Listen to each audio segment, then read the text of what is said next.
Good evening, waifus and husbandos, and welcome back to another edition of WaifuCast. WaifuCast. I am Lunakage. With us, as always, is my main man, Dirkalik Orufus. Hello. And then with us, as most of the time, my dude... Ryusuke.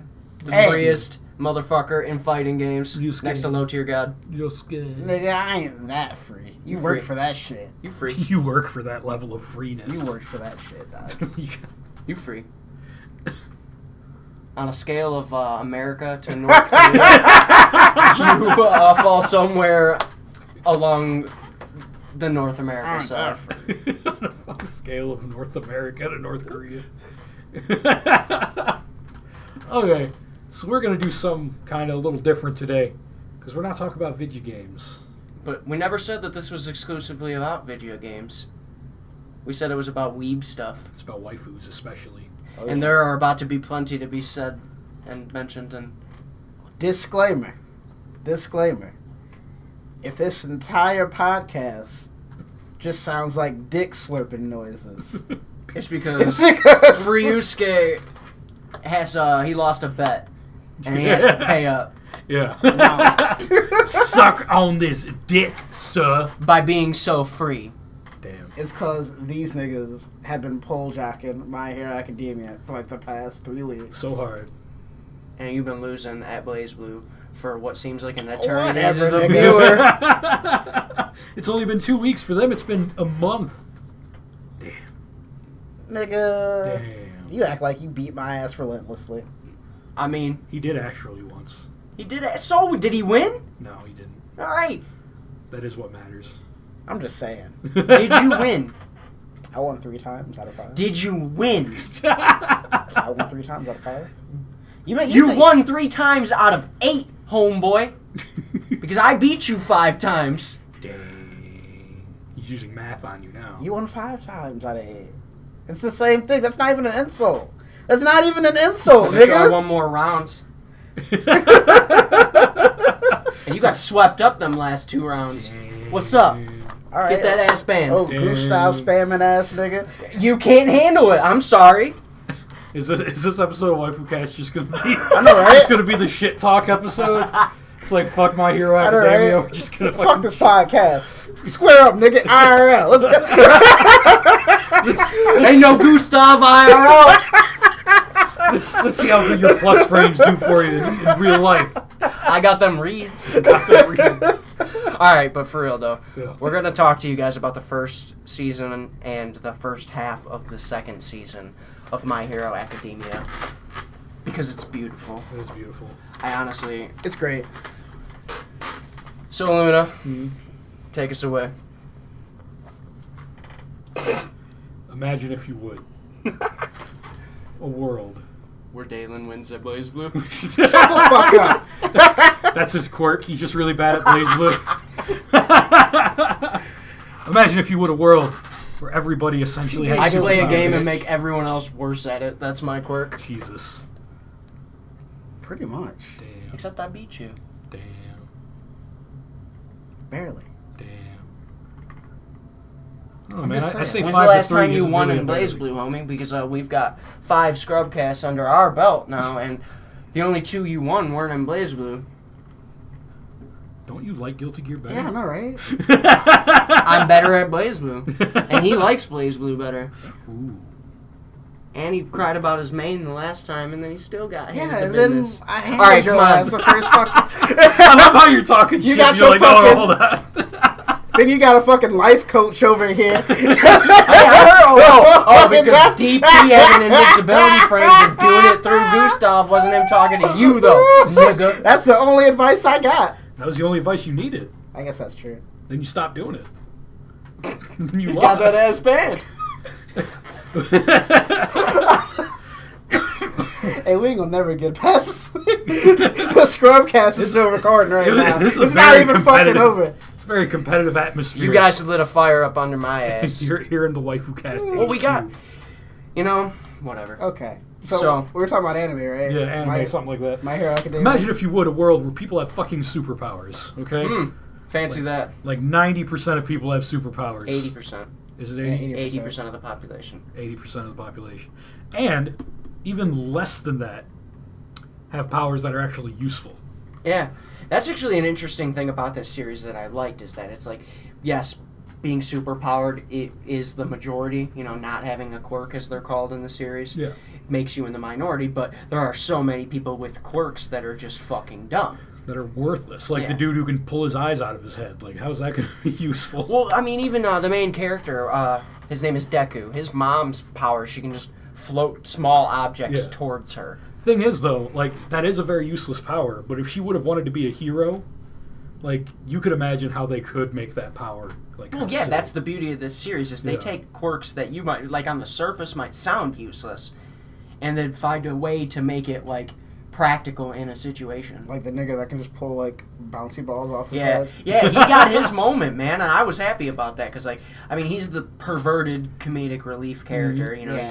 that's just his role, but, and his power literally is that he can pull these balls off of his head, and they stick to him, or they don't stick to him. They don't stick to him, but they stick to to everything else. And he ends up being able to use them in a way that is actually, like, in a way saves the day. Yeah, during the first season. So, at the start of the series, you meet our main character, and he is, like, a hero fanboy. He wants so very badly to be a hero, but he's also quirkless, so he's in the minority. And, Not only is he quirkless, but he's also not very strong.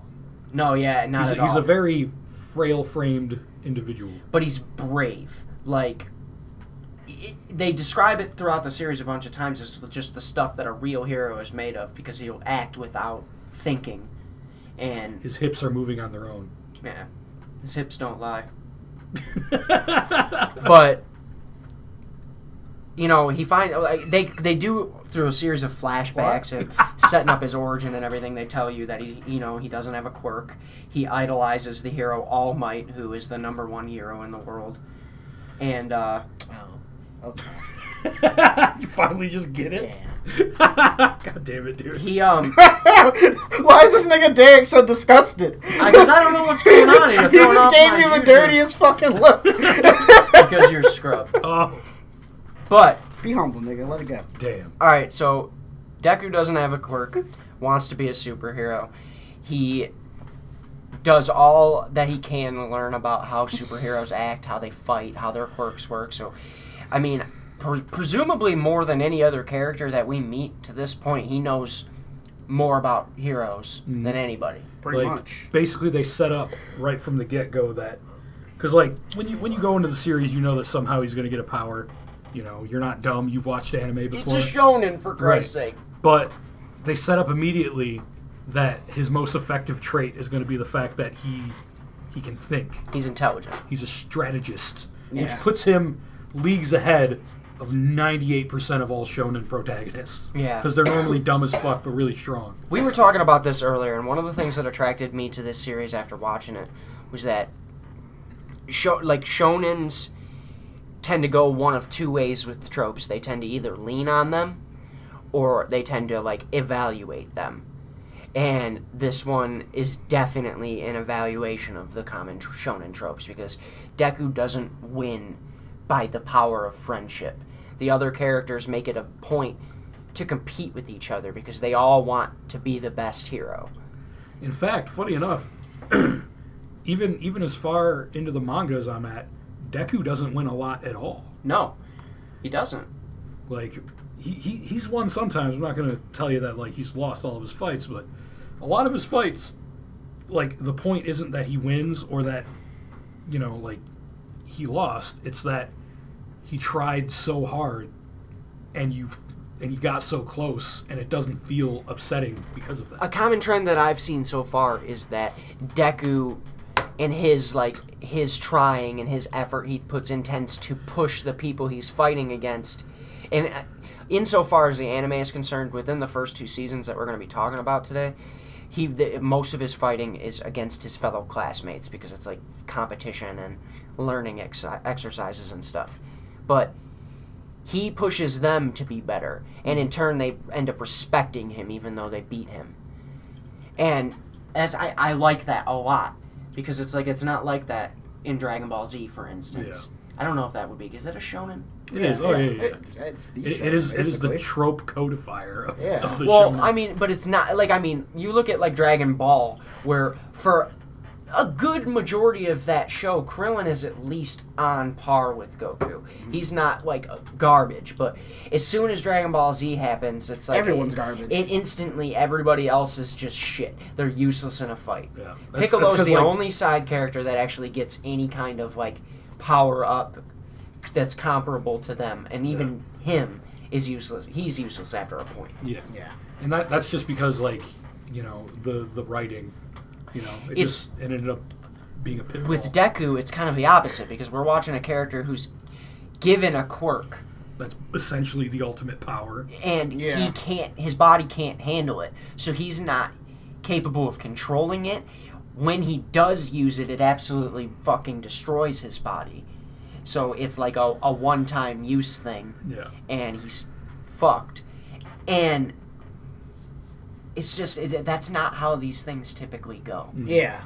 Usually it's like with Dragon Ball, that the protagonist starts off relatively strong and continues to get stronger the entire time. See, they do fuck with concepts like that in all the other shonen anime. It's just they never follow through with them. Like, for example, the Kaioken in Dragon Ball Z. Like, King Kai's like, you can't go past 2 or else it'll fuck you up. The very first battle he uses it in against Vegeta, Goes times 4? He goes up to times 4. And yeah, he gets fucked up.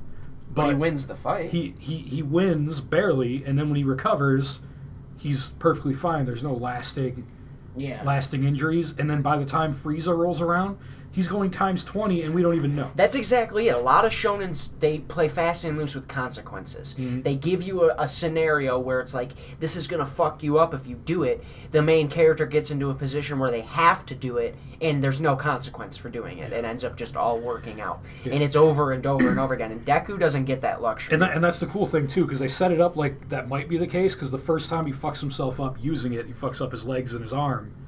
But then he gets healed, and it's like, oh, okay, well, that's par for the course in shonen. But then the more he uses it, the more the healer's like, this is causing permanent damage to you, to the point where he's got, like, crazy scars on his right hand. She even told him, like, I'm not doing this shit anymore. So his power is called One for All, and it's a quirk that can be passed on from user to user, and the quirk basically has 2 parts: the part that it can be passed along, and the part that it stockpiles power. So all the power from all the previous users of One for All, One for All, is kind of like, I don't even know what I'm trying to say here. It's like, it's all like stockpiled together and then passed along to the new user, so they get an even more powerful version of it than the one before them got. Yeah. And Closest so on thing and so I can forth. like relate it to is like kind of like the Avatar state and the Avatar Last Airbender. See, I haven't watched Avatar. Oh, you haven't? Okay. And even then, Yeah, it's still something completely similar. different. It's different, But- but it's similar in a way. It's like it's something past. So, with Deku, he basically initially the only control he has over it at all is that you use it at 100% or not use it at all. Yeah. He basically treats it like a special move. Yeah, and like we said, it fucks him up. He uses it in his legs and in his arm to jump really high and throw a really strong punch, but it cripples him. Eventually, he's like, okay, I can focus sacrifice, instead of my whole arm, I My can sacrifice a finger. That way I'll basically have 10 shots, you know? Kind of like the And spirit gun. He flicks so hard that there's like massive wind pressure and stuff. That's like a big part of his quirk. And that's his very first exclusive special move that the previous users didn't have, is that he uses that. But even now, I don't know how much he's going to use that anymore. After Once he learns how to control it. Yeah. He in the first season, he really doesn't ever get much control over it. He like, obviously he learns that he can focus it on different parts of his body, so he's not sacrificing entire limbs. Yeah. So that's progress. But you get to see though. Oh, okay, so we gotta talk about the other characters. There's really like 3 main leads. The main rivalry. So we've got Deku, who we talked about. Then there's Bakugo, and there's Todoroki. Now, Bakugo and Todoroki kind of both at the same time make up the Sasuke archetype, but they're handled so well that it's not as unbearable as Sasuke is. Yeah, they're more Vegeta than they are Sasuke. Yes, it's a rivalry that.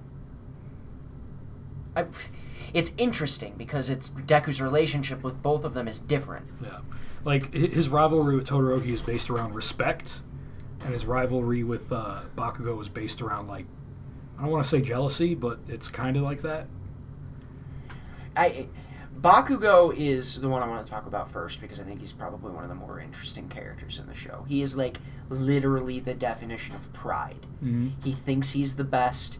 Anybody offering to help him, anybody insinuating that he isn't the best and can't handle it on his own, is dead to him, essentially. Yeah, like a pro hero is like, man, I think it'd be great if you were my sidekick, and he's just like, piss off. Yeah, he's not a very nice dude, and No. he apparently at first hates Deku, but I feel like we come to find out that it's more so that he knows how smart Deku is, and he knows because Deku didn't have a quirk, and they grew up together, so he always had a quirk over Deku. Well, he always knew that Deku was smart. Like even before his level of respect is shown, like whenever he's fighting with somebody and they use a strategy, he's like, did Deku tell you to do that? Yeah. Even if they didn't, it's just like he immediately assumes strategy Deku. So, like, he sees that in him already. Well, it's funny because at the beginning of the series, Deku's a little baby-back bitch and just takes it from Bakugo. Yeah. But as the series goes on, he puts him in his place. Dude, I can't wait for you to read that fight they have. Is it emotional? It's so good. I can't wait to see it animated. So in the first season, All Might, who is the possessor of All for One, meets Deku and saves him. One for all. One for all. Oops. And that's an important distinction because there is an all for one. So Deku meets One for All, or All Might, who possesses One for All at the time. The hero he idolizes, because All Might saves him. And after All Might saves him, All Might is trying to rush out because All Might was injured in a fight and can only maintain his superhero form for an hour a day at this point.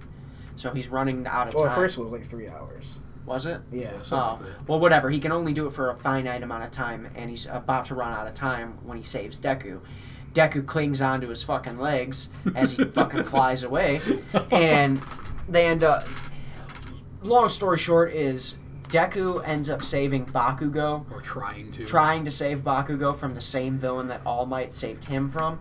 And All Might recognizes like true heroic spirit in him and decides this was right after All Might had run out of time and he's in his gangly form, and like he sees the villain and he's like, man, I can't do anything about this, my time's up and I need to like wait for someone to like do it because like I'm not the only hero, which is a perfectly valid thing to say, but then like he sees fucking Deku run up and try and get done up. Yeah, because he's a quirkless little boy. And like All Might, his flame is almost reignited, and he goes superhero form. Yep. When he shouldn't have been able to, and was like, well, fuck, and then he beats his ass. And he sees that Deku's a worthy successor of One for All, and gives it to him. Well, he trains him first. Yeah. Which is a really cool thing that he needed to be trained in order to use it. Yeah. Like, before he could even get the quirk. Like, his body was not even able to receive it, so he needed to train so that he could at least be the bare minimum to receive it. When he's a little skinny, gangly little bitch before his training and after his training, I mean, he's not ripped or anything, but you see that he fucking... Well, he is kind of ripped. Yeah, I'm just saying, he's a small dude, but he's a ripped small dude. Yeah, like, he's fucking fit and worthy of being in the school that he inevitably gets accepted to. So, after he gets accepted into the Heroic University after receiving One for All, he instantly is ridiculed and criticized for the fact that he can't control his power. Yeah. Usually, mostly by the teachers, because, like, the students are all like, oh, that's cool. The teachers are pro-heroes, too, so... The teachers are like, that shit's not going to fly. You need to get that shit under control. Yeah, but they consistently put him into situations that are going to teach him that kind of control. Yeah. and he ends up. It's actually in his first test that he comes up with the idea of focusing all of his power onto his fingertip, and allows him to, do his task without rendering himself completely useless. Yeah. And his pain threshold is ridiculous too. Yeah, the dude is he's got an iron will. Yeah. He's easily the best shonen protagonist in. Period. Yeah. I would say. I mean, I don't think there's a comparison to be made. Oh, okay. Well, I want to hear your opinion. Yeah. I don't know if I can. I don't know. Because, are you going to say Edward? Well, it's not really a show. That's exactly what I was going to say. I wouldn't consider. It's. I'm just thinking. It toes the line. Because I feel if we like did consider Edward, I wouldn't put him past Deku, honestly. Because I don't know. know. I think Edward's a great character. Thinking if I can put him past, in a different way. Yeah. I'm thinking if I can put him past Kenichi. He is the strongest disciple. Yeah. I've never actually watched it, so I don't know. What is that, Bleach? No. No. Kenichi. Is the strongest Kenichi. disciple. Oh, I've never seen it. I was telling you about it when you told me about this. Oh, okay. You'll find that him and Deku are really similar in the way their characters are built up. I like Edward because Edward embodies Naruto and Sasuke in one character. I feel like he's got a lot of the negative personality traits of that foil character, but he's also got all of the typical traits of a shonen and I like Edward as a protagonist. That's my hero is. I love Full Metal for the world building and the fact that it's literally a linear story. There's nothing that is shown to you in that anime is for no reason. Yeah. It's it's a literal just one shot. I feel like so far that's the case for My Hero. And that's what and we're still really early in the series as a whole, even counting in the manga, because 145 chapters is not a whole lot. I just hope it's I heard tell that it was something like only 20% through the series or something. Yeah. I just hope it stays good. Well, from what I understand, he has an ending in sight. Yeah. Okay. A planned ending. And that makes a huge difference. Yeah. Yeah. If it's writing, and that's why I felt like Full Metal was so great. It seemed to me like she didn't make any of that up on the fly. None of it. And that's my problem with a lot of these lengthy animes is it's they just make shit up to keep it going. And it's and then the ending is an afterthought. Yeah, exactly. The endings, or they just don't end. Like One Piece. Yeah. We're still sailing around. Seriously, how much more can you how big is the world you live in? What more can you niggas do? I don't know anything about it One sucks Piece, because One Piece is actually pretty good. See, but it's I might even like One Piece, but it's so long now that I'm never going to watch all of it to get to current. It's one of those things where it's if you're not already a fan, you're really... Yeah, it's a wrap. I'm taking a fucking bite if you're I trying to do it. The first 130 episodes, years ago, and I just stopped because I'm I can't. Well, that's why I'm happy about now with My Hero, because we're caught up. It's still really young. Yeah, and it's when we can watch it as it airs now, and I don't got to digest 1,000 episodes. And it's a very real possibility that it could become the new Naruto Bleach of this generation. I just hope it doesn't go past 70 eps. 70 episodes? Yeah. Man, It's going to. Yeah. It's already there's probably already enough manga to take it further than that. There's already, we're already going to get to fucking, 38 episodes or some shit? Yeah, by the end of this, and I doubt we'll even be in the 60s as far as the chapters are concerned. Yeah. It's if it keeps getting episodes, it's going to go way past 70. I'm in chapter 55, and I'm maybe 1 or 2 episodes ahead of the anime. Yeah. Oh, so will get to the 60s then, yeah. But it seems to me like it's about 3 chapters an episode. Usually, yeah. That's roughly what. And they've got 145 chapters out right now. Yeah. I'm on 135. I've been reading the fuck out of it. So, I mean, we've got 30 more episodes at least. I'm cool with it going on. Already. I'm fine with it being as long as he wants to make it, as long as he's not making shit up as he goes. If it stays consistent, I'm down for it to go on for, as long as it needs to. I'm just always leery when it comes to anything that goes over the 24 episode mark. We're talking about a shonen, though, so... it's basically It's already guaranteed. longer than 24 episodes, and it's been consistently interesting. And we have like literally nothing has happened. I know. I feel like this one's doing pacing properly. Yeah. It's not.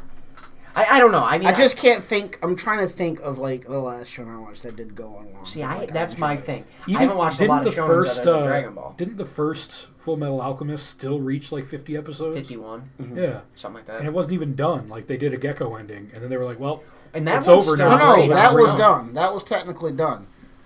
But it just didn't follow the manga canon. Yeah, no, they got They ahead of the redid manga it. and Yeah, went their own way. Yeah, that's called a Gecko ending. Okay. But still, though, that one, more so than any other one I've ever heard of, like a Claymore, for instance, is an anime that got a Gecko ending. And Claymore, Trevin talks to me about it all the time because it is Attack on Titan, but better.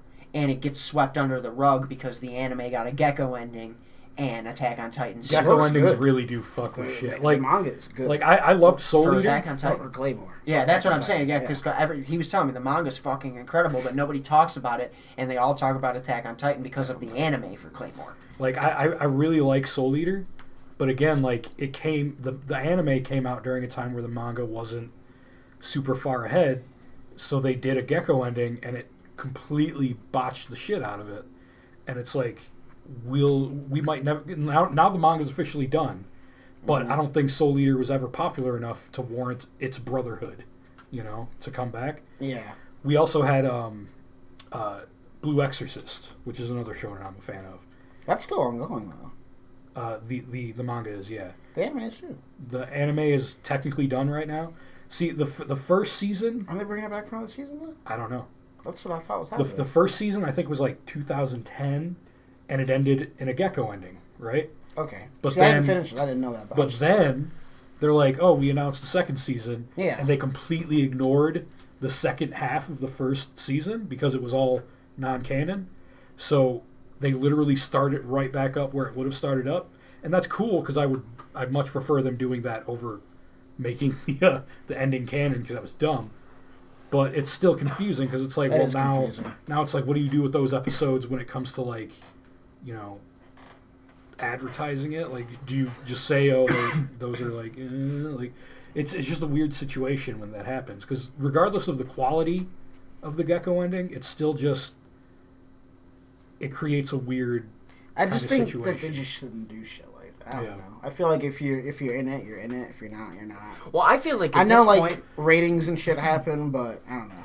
I understood differences between manga and anime before because of technological limitations, but there's been like Brotherhood. I feel like was the like kind of like marker here, where it's like you can achieve a pretty much one-for-one representation of the manga in an anime form and stay completely faithful to it, and I don't see any excuse for not doing that anymore. The And- only reason that ever happens, like now and then, It's is usually because ratings and funding. no, it's because like the anime catches up to the Oh, manga. that too. Like that's why filler happens. Like it doesn't always necessarily have to be a Gecko ending, but they put filler in there.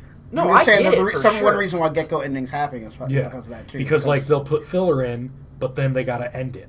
This is actually a question of the production schedule for My Hero Academia that I've had. Because, like we've said, the manga is still at least another 1.5 seasons ahead of where the anime currently is in the Probably manga. more. Probably more. If they are waiting a year to put out every season, that gap's gonna get massive. The manga's gonna be way fucking ahead of the anime. And that's fine, but it's like I want them to produce more episodes of the anime. I'm tired of this treating it like TV shows. I miss the day. I don't know. It's kind of a double-edged sword because, like you were just talking about with filler, the reason filler happened is because they didn't break up production. They just constantly made episodes like Super's doing right now. Yeah. And because of that, they would catch up. But with the staggered seasons, they're not gonna catch up. There's just no way. My Hero. Because you know what I'm saying? Like I said, if they end season 2, part 2, this year, and then we have to wait till the same time next year to get the start of season 3, Well, the manga's that's- gonna have been releasing that whole time. I don't necessarily think that's gonna happen because like season 2 came out like a season after season 1. Like I think there was a season in between. Oh, maybe you're right. Yeah, because season 1 was still new when season 2 was coming out. So yeah, I think it actually aired in 2015, and then the second half of season 2 started 2 weeks after season. Yeah, but those they're one big season. Yeah. I feel like the only reason that there was even a gap in airing was because Funimation was doing a simuldub for the first half of it, and now they're not doing a simuldub. You know what I'm saying? Because like realistically, there was no gap. We caught up to the finale, and then that next week, you told me it was going to be in 2 weeks. Yeah. It ended up being the next week because it wasn't simuldubbed. Right. It's still airing in Japan straight through. It's not even really 2 parts. Yeah. So, you're right though. I feel like we'll probably end up seeing season 3 start at the end of this year. I'd love that. That'd be nice. I wouldn't mind it. Yeah. I think that these motherfuckers just nailed it out of the fucking park with the writing. Yeah, I think all the characters are all handled really well. Like, all the characters are interesting. I love the exactly. characters. Every single one of the characters is interesting. And There's not like, a dud. And Not a single one. if you guys remember the whole thing I was saying during the Final Fantasy fucking podcast, characters are like one of the most important Taking things. a piss! Characters are like the most important thing to me. So it's like every time I look at a character, if I don't like them right away, they still will do something to make me to like endear themselves to me to the point where I like them being on screen. Like for example, the dude with the tape on his arms, the fucking tape arm guy, Saro, I think his name is. You know, I didn't care about him at all. I didn't hate him, but I just didn't care about him. But now I care about him a little bit. I like him as a character. Because of the manga? Yeah, a little bit. I was like, 'cause he hasn't done anything too noteworthy in the anime so like, far. he still hasn't done anything super noteworthy, but I like him as a character because of what he. Yeah, I mean, I feel like every character, whether it be in a big or small way, brings something to the dynamic, something to the table. And I think this kind of goes into a good section because like we should have a waifu of the week type deal. All the females in this Are waifus. great. Every one of them. They're all great. Uraraka. I don't know Uraraka? any names yet. Uraraka. Anti-gravity girl, that's my bae. Yeah, she's great. And like during season 1, I still had my lead girl bias where it's like, oh, she's the lead girl, whatever. And Froppy can sloppy on your jalopy. On my jalopy until I gloppy on her toppy, yes. But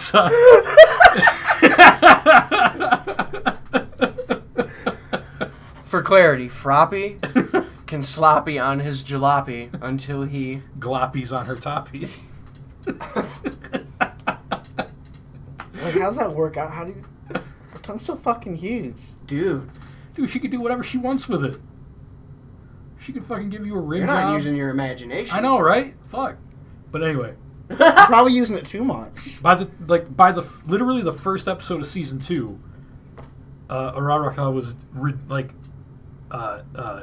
not redeemed, endeared to me, like just that first episode, because I felt like her characterization, like, showed off more of what she was about, and then I was like, oh, she's adorable. You know, so you can't dislike that bitch. And then obviously Froppy's great, sweet. Then there's Sue. Call me Sue. Then there's my girl Kyoka, Jiro Kyoka. Is that the one that creates shit? No, she's a punk rock chick with the ear jacks. Oh, I like her. She's okay. cool. I love that chick. Like Yeah. in the manga, it got to a point where they're in dorms now, and they're like, let's fucking have a competition to see who's got the coolest room, and it gets to her, and she's literally got like one of every instrument just in the room. And they're like, damn, can you play all these? She's like, yeah, I know the basics. She's just kind of like doing that thing with her fingers, except with her fucking earphones. And I'm like, she's fucking great. She's like a hard ass punk rock chick, but she's not a hard ass. No. Gives me a hard on though. Can she sloppy on your Yeah. jalopy? She I'm pretty sure every chick in this Yeah. series so far can touch fucking my and dick. then Free you skate. and then Mina, the fucking chick that looks like an ogre. Yeah. She's great. Yep. She's also adorable. Got that Majin Buu look going on almost. Man. I really like stepping away from waifus for a second. Tetsu, Yeah. and the other dude. Yeah, Kirishima. Yeah, they're fucking they're cool. bromance. Yeah, I like them a lot. Their arm wrestling match was funny. Dude, where I'm at in the manga, and this is gonna come up a lot. I'm sorry, but it's good news because that means he fucking gets more characters get more shit. Spoilers. But he well, I guess it's kind of a spoiler. He gets a new. We've been spoiling. He gets a new form. Word. Yeah. Which one? It's a technique. Yeah, he can harden so much that it looks like he's a fucking dinosaur dude, like made of sharp rocks and shit. What did he call it? I think it sounded pretty cool. But he can only hold it for like 40 seconds. Word. You know, and it just makes him hard as fuck. So, in the first season, they end up going to do what they're called rescue training. Actually, we should talk about the fight between Deku and Bakugo. The first one. In that building? Yeah. Oh, yeah. Alright, so the first, like, real major character fight we get is a fight between Deku and Bakugo, and as we said before, that's not a so-friendly rivalry. Yeah. And Deku still doesn't have control over his power, and Bakugo, through his costume, has much more control over his power. Yeah. So it's literally like the strongest Bakugo's ever been versus the most intimidated Deku's ever been because he doesn't want to hit his friend with a full-blown shit and he doesn't know how to not hit him with a full-blown shit. It's interesting because we also see Deku's knowledge of other people's fighting styles in this. Yeah. Because he says right out... Deku would be very good at fighting games. Well, he says that Bakugo always leads with a right hook. Mm-hmm. And the first punch that Bakugo throws is a right hook, and Deku flexes on him. Yeah. And it was awesome. It was awesome. And fucking Deku wins that fight. Like, basically not even using his powers, really. And it wasn't so much a fight altogether, but it was part of the test. Yeah. And due to him being able to work around Bakugo the way he was, they won that competition. Like, I forgot what it was, but I know Gravity Girl made something float because Deku made debris because the fucking air of his whiffed shot, like, destroyed some shit. It was some good stuff. It was pretty good. Then after that, they do what's called rescue training, and this is where we get our first glimpse at villains in this world of superheroes. And I thought it was interesting that they waited to, like, obviously you know that there are villains because pro heroes exist and they mention them, but up until this point, you're only seeing these fledgling heroes in training. You're not seeing anything to do with the real world. Well, you saw some villains. When we're Like, talking, they were like street thug type villains. Yeah, and it's like you're right because of the this the means reason. like villains in the same caliber as like pro heroes. Right. Yeah. Yeah, we're talking about pro villains. Yeah, basically. And they during their rescue training, some pro villains get into the school and they want to kill All Might, and they bring with them this like fucking monstrosity. This chimera son of a bitch. His name's Nomu. No. And he's got multiple quirks, and he's fucking big and nasty and strong. This specific Nomu was built to face All Might. Like, he was built with a quirk that just, it's like shock absorption. Yeah, it's shock absorption. Because, All Might really just punches really hard. Yeah. And Nomu doesn't even really enter into the fray right away. It's you get to see one of the teachers, Eraserhead. Yeah. And God, I love him as a character. He's so good. His quirk is that as long as he's looking at an individual and he doesn't blink, he can stop them from being able to use their quirk. And he wears like a mask over his eyes so they can't see who he's looking at. I thought so, and he holds his own against like a bunch of these villains because they bring in a ton of them. And he's eventually though he gets fucked up. And this is where we get to see... his arms basically ripped off by the Nomu and shit. Yeah, well, this is where we finally get to see Deku put all that knowledge that he's gained to work in a strategic manner, because they use tactics to survive the part of the fight that they're in. And we get our first real interaction with fucking Froppy. She's great. Yeah. This is the first. When she fucking comes in with that dynamic entry, just fucking kicks the shit out of that shark dude. Hell yeah. It's like, nah, dog, I'm in the water now. You fucked up. Mm-hmm. I'll lick your ass. But eventually All Might shows up. A lot of stuff happens in between that, but it's really minutia. Yeah. He shows up in a fucking white shirt. Yeah. Just like, I am here. In a suit, basically. In my like, white tee. Yeah, and he... oh, no, he isn't. It's not even like got a tie on, does he? Yeah, no, it's just a white shirt. Down. Well, he goes in and he starts fighting with Nomu, and he's having some trouble. He was already fucked up before he got there. Yeah. Yeah, he was weakened and yada yada. Man, Deku gets some moments here because he actually isn't this the point where he gets to use a punch with One for All without breaking his arm? Yeah, and this was one of the things that kind of sparked his idea of instead of sacrificing, he can actually learn to control it, because he actually hit Nomu with it, like because I think it was Nomu who was gunning for Froppy, like she was about to get got. Yeah. Or something. It was either it was Shigaraki, but Nomu jumped in to take the punch. But he went to punch, give a full 100% smash, hits Nomu, but he doesn't break his arm. Right. Which, a theory that's before the series went, a theory a friend of mine had was because, well, since it's quirk shock absorption that absorbed the shock. I thought it was too. But then it's like, well, it doesn't matter because when he uses his legs to jump, they get fucked up. Like, it doesn't have to do with actually striking. It's just the power coming out of it kills it. But what he realizes after the fact is that since it was the first time he was going to use it on someone who was alive, he held back, albeit unintentionally, like unconsciously, subconsciously, and he pulled his power back enough to not have it shatter his arm. So he was like, oh, so that means I can use it without shattering my arms. I just got to tone it down a bit. So that was step 2 of his improvement. And this is the end of season 1 now. So they defeat... All Might ends up fucking Nomu up. Like... He's like, you don't take damage from my punches? Well, I'm going to punch you a lot. Until you do. Until you do. I'm going to exceed 100% of my power, and I'm going to punch you and punch you and punch you until you can't take the shock. And he does. And he wins. Yeah. I mean, he almost dies in the process. Hey, but he fucks him up, though. Yeah. And so after that, that was our first introduction to the League of Villains. And that ends the first season. Going into the second season... we're told about the sports festival, which is what the pretty much entirety of the first half of the second season is. Yay, tournament arc. Yes, it's essentially a tournament, but All Might tells Deku that this has got to be his chance to like kind of show himself to the world and let everybody see what he's got.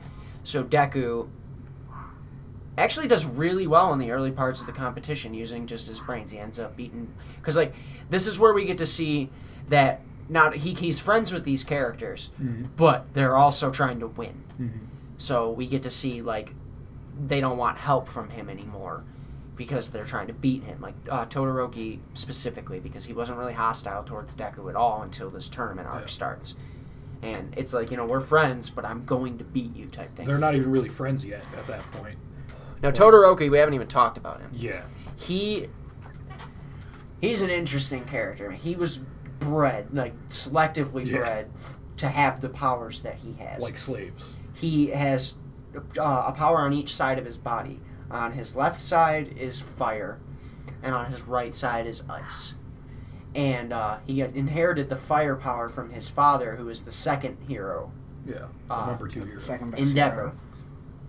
Hero. And he hates his father because his father pretty much paid for his mother and drove her to insanity, essentially, and to the point where she wanted to hurt Todoroki. Yeah, and just for looking like his dad. Yeah, and it mentally fucked him up. So he never was willing to use his fire power ever. Well, he could. He just didn't want to. That's what I'm saying. He wasn't willing to. Yeah. And so he gets into the school on a recommendation, which is a little different than everybody else. Other people have to get accepted, and then they compete to get in. He didn't. He's got to skip that phase because of who his father was. So he's pretty cocky. He's super powerful. It's justified. Yeah. But he's cocky, but he's not. I wouldn't use the term cocky to describe him. No, he has every right to be cocky. He's if he wanted confident. to. Yes. But he doesn't like throw it in people's faces. He also He's is not willing to Bakugo. accept the fact that he can be defeated. Yeah. He's not perfect. Like right away, his first interaction with Deku was basically him saying, "It's like I need to beat you because I recognize that even though you're like an underdog, you're probably like the best guy here." Yeah. And I love that because even though Deku has no control over his quirk and fucks himself up consistently, everybody respects him. Yeah. Everyone. Because, like, he's admirable as a character. Like, and I think that's something that is lost on a lot of shonen protags. Mm-hmm. It's like they're usually pretty, like, there's something about their personality that's very bad. Like, I feel like Naruto's just fucking annoying, but he was. I don't even want to say too nice. he's overzealous. But too nice. And like Deku, I don't know. He's not arrogant, Yeah. and He's the exact opposite. he. He thinks he doesn't deserve what he has. But he also isn't like he doesn't doubt himself as much as the show goes on. Yeah. Yeah. And like I think that's important because it's like he's not arrogant. He doesn't think he's better than everybody else, but at the same time, he doesn't go around thinking he's going to lose either. He basically is like, I have to think I'm going to win because if I don't, he accepts the challenge. Like, yeah. Yeah. And when he does lose, he's like, First of I all, need to get every better. time, okay, so like the tournament arc isn't really very interesting for the first. Not that it's not interesting. It's just, it's like it's some games at first, and one of the biggest turning points was Usual school festival shit. after the cavalry battle where they group up as a group. After that's where we first see Ida, who is his friend, and they teamed up in the cavalry battle. I'm pretty sure. no. Or was that where he decided he wanted to beat Yeah. Deku? So it was the cavalry battles where Ida. Yeah, he wanted to team up with Ida, but Ida told him no. Yeah. And this was cool because, like, they could have easily just went with the main 3+1 that they've been doing, but instead they were like, we'll pair up Deku with Gravity Chick, but then we're going to put them with two people that you haven't really learned a whole lot about. Yeah. So they put them with Tsukiyami, I think. Tsukiyomi. Yeah. The dude, the Dark Shadow dude. Yeah, the bird face. And then they put him with my girl Hatsume, who had made her first appearance around this the time. gadget girl. Gadget girl. I love her so much. Yeah. Well, that part was interesting and whatnot. Not worth really discussing, but Yeah. it was the first time where you were like reinforced the fact that they, even though they're friends, they're competing against each other Yeah. and for sponsorships and stuff. So it was important. Essentially, yeah. And after that, we see. Is this where it starts the individual fights? Yeah. Yeah. Okay, so we start to see individual battles. Because So they get like a top 8 essentially. and then the top 8 battle it out 1-on-1. And Deku. Oh, okay, so Anti-Gravity Girl is pitted against Bakugo, Yeah. and her power is that if she touches something, she can float it. Which means since there's a ring out rule in this, is if she can touch Bakugo once, she can win. So all she has to do is get on him, and that was Deku had developed that plan for her, Yeah.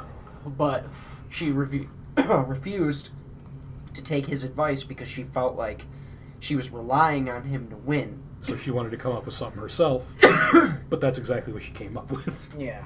I mean, and she also wanted to establish that she also wanted to compete with Deku. Yeah. And then eventually Well, she gets to she- the point where she's establishing that she wants to fuck Deku. Well, she. Well, we knew that. Oh man, like- I'm okay. Well, with we that. only really see that rear its head, like, canonically when they meet, what's that girl's name? The gadget chick. Hatsume? Yeah. When they meet Hatsume. Yeah. Well, let me tell you. We're in the manga. Are they like a thing? No. But she wants him. But there's a lot of interpersonal things going on, because like people constantly call her out for like it's like, hey, you're acting weird. Are you in love? She's like, what? No, that's not fucking. There's no one I love. And they're like, is it Deku? And she's like, what? No. That's awesome, though. I like that there's actually a romance aspect to it. Yeah. That's cool. anyway, so she decides that the best way to get Bakugo, get an opening to touch him, is to have him tear up the stage with his power and then float the debris to drop back down on him. Yeah. It doesn't end up working, but she gives him a hell of a fight. Yeah. And it ends up being way harder on him than he thought it was going to be. And this is one of my favorite moments that we've gotten in the anime so far. After his fight, he goes back into the stands, and everybody was talking about his fight with them, criticizing him for using his full power on a girl. And they call her Frail Girl. And he looks at them and says, I don't know that I would call that girl frail. Yeah. And it was the first time that Bakugo had said anything at all resembling a compliment to somebody, but it was a big deal. That was a big deal, especially because he didn't compliment anybody. Yeah. But the cool thing about that is that we're getting to this point in the current anime season too. She actually does learn some hand-to-hand shit, and it becomes like a thing that she can do now. Like, she's just good at CQC, so that works well with her quirk too. Like, we haven't really seen her use it a lot, but there were a couple key points where it's like just instinctually she fucking takes somebody down. Hell yeah. And she learns it from Gunhead. Okay. Yeah, so we're right there. Mentored under? Yeah, so we're right That's there. fucking awesome. Nice. So after her fight with Bakugo, we get Deku v Todoroki. Yeah. Now, Todoroki's been getting fucking pressure from Endeavor, his dad, this whole time to use his firepower. And he hates his dad, so he's, naturally getting increasingly more and more upset with the pressure. So he decides in his fight that he's not going to use it against Deku. Deku, right before his fight, has an encounter with Endeavor, who knows that he's about to fight his son. And Deku has some choice words for Endeavor, which I thought was awesome, because this is the number 2 hero, and Deku's not about to be disrespected like no bitch. And so in their fight, Deku's constantly growing into Todoroki that he's a coward, essentially. His power is not his father's power, it's his power. Yeah. And if he wants to be the best hero in the world, he needs to use all of his power. Mm-hmm. So they go all out, and Deku, maximizes on the fact that he's using his fingers to the point where he breaks them all, and then breaks them all again. Yeah. He's fucking up his hand twice over. And they it's fucked up because their match ends up in a loss for Deku. Yeah. But there's interference. Yeah. This is fucking classic pro wrestling booking, and I was mad at the time, but I'm like, I just got worked because literally it was like outside interference. Like, there's about to be a fucking supernova. They're about to kill each other. Like, and the animation on that part was fucking amazing. It was so was pretty good. So, like, fucking literally Cement Dude, like, summons like 90 pillars of cement to absorb the blasts. Fucking Midnight is like, well, I guess I better spread my stink that causes people to sleep or some shit. And, like, I guess she only hit one person. I don't know what she was doing there, though. But basically, fucking, the only reason Deku lost was because he was in the air. He took the shockwave and got blown out of bounds. Like, that was it. Yeah, but there wouldn't have been a shockwave if he would have been able to connect with fucking Todoroki like he would have. It's left intentionally ambiguous. It made both people look strong. And the only reason why Todoroki advances was just because they decided to call it that. They couldn't have made it a draw like they did with the two Hardening brothers. Yeah, because there's no way for them to fairly determine a victor at that point. So it's like they just decided to say, oh, well, I guess Deku's out of bounds, so fuck it, Todoroki wins. I mean, plus it also gives Deku something to work towards, too. You can't even win in all this shit. Well, and to be honest with you, we just got a fight between Bakugo and Deku previous season. Yeah. We're not ready for a second one yet, and I thought the fight that came. Because obviously Bakugo beat Anti-Gravity Girl, Todoroki beats Deku, and they end up facing each other in the finals. Yeah. And that's a hell of a fight. Yeah, and it wasn't a fight I wanted to see either. And, like, it was a fight that didn't really do anything. But again, fucking... It wasn't that memorable, honestly. It was kind of classic. pissed me off that Todoroki didn't use his fire. Well, here's the thing. That was where the wrestling booking comes in. Because, again, Todoroki lost, but he wasn't using his full power because right after that, he had suffered another mental block that said, I'm not using my power again. I'm just not doing it. And he ends up getting fucked up. He tries to win with ice, but just like Deku said, he's got to use his full power, or else he's not going to be at the top. It was to teach him a lesson that we saw what we saw. And so all three of our leads, essentially, came out of it looking like $1 million. Because it's like, they showed that Deku was a madman. He was the most baddest of asses he could have been during this whole arc. Yeah. But he still lost due to fucking technicalities. Todoroki got to beat Deku, so it's like immediately like fucking making him look strong. And even though he loses, it's because they want to prove that Bakugo ain't no bitch, and you need to fucking go 100% against him. And he wasn't even happy because he didn't go 100%. I think it's interesting how they actually are playing the Bakugo shit, because they made him win to emphasize his power. You already know he's a shithead personality, but he's super strong and he's a good fighter. So they make him win, and then immediately cut him down afterwards by setting him with best genist or whatever.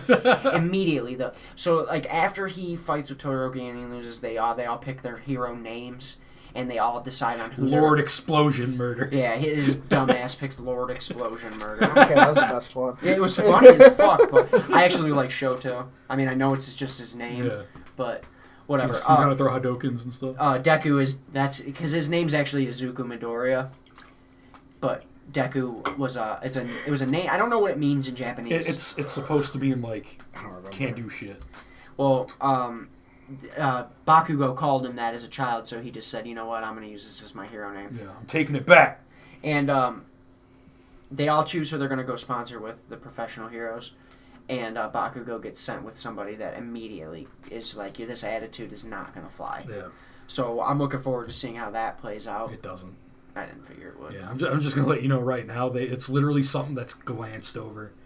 Like, they make a gag about, like, fucking him trying to straighten his hair, but him not liking it. You know, that's pretty much how it goes. Like, nothing actually comes out of him being with Best Genius. But something does come out of Deku's internship. Yeah. In the very, he's able to clench his butthole super good. As far as we're going to talk about, as far as the anime has gone so far, and going forward, now we're going to have a small section of every podcast where we're going to discuss the current episode. That's the plan. That's the plan, anyway. So, in these latest 2 episodes, we get to see... First one is pretty much... It's mostly about Deku and his internship with Gran Torino, who was the best friend of All Might's predecessor, who we still, as far as the anime goes, don't know. We find much out about. that All Might's predecessor was a girl. Yes. She was a woman. And Gran Torino basically says to Deku that All Might is hindering him. Okay. The way that All Might's been teaching him, his reverence for All Might and for One for All, is holding him back. He's not thinking about it as a part of himself. He's thinking about it as a tool still. Yeah. And Deku immediately takes that to heart and realizes that instead of focusing 100% of his power at one point, he could focus a little bit of his power over all of his body. Yeah. And we get the first fucking transformation of my hero. Is it really a transformation? I consider it one. It's a transformation. Think about what... And I'm actually going to defend the shit out of this. Because think about what Super Saiyan is as far as just what it does for Goku. It is just a multiplier of base power. Yeah. All that he does is spread One for All over his whole body, and it increases his entire power of his punches, his mobility, all of that. It just increases his base strength. Like like the funny thing is that it's a trade-off, because Full Cowl is 5% everywhere, so his natural abilities are enhanced, but his special moves, assuming he's only using 5%, are weaker than they've ever been. Yeah, so... But they don't break him anymore. So it's like, instead of using it's really like Kaioken. Okay. In this. So it is, I don't know if I never considered Kaioken a transformation, though. It is, though. It does the same thing Super Saiyan does. It's just a multiplier of base power. Okay. And by Dragon Ball Z's definition, that's what a transformation is in every instance. It doesn't give them access to new abilities, or insofar as I know. No, not really. It's just a multiplier of base power in every instance. Yeah.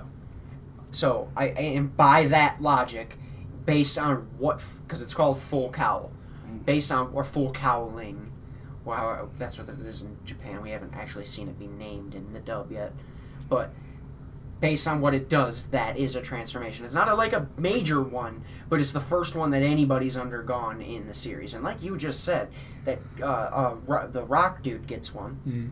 So it's not like the only one either. Oh. And All Might has a transformation. Essentially, yeah, that is basically what I mean, Yeah.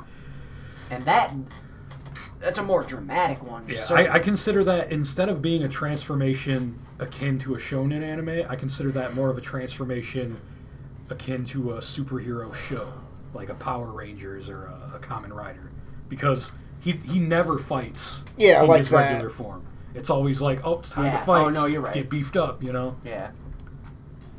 Deku's, though, is the more traditional type transformation, because it's just all the way before, everything about his powers was reckless for him to use, and this is a way for him to use at least some of it, multiply his basic abilities without the use of the power. And it immediately sets, like, a measurement of growth, too, because he immediately states, he's like, this is 5% of One For All's power.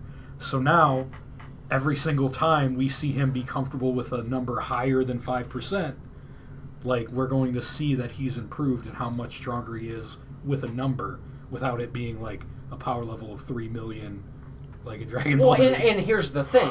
There's an end point. Yeah. There's 100%. And it'd only get more insane because eventually, if it goes on long enough, he'll learn how to use 110%. Well, I'm curious if we're going to get visual changes to him at different milestones. Yeah.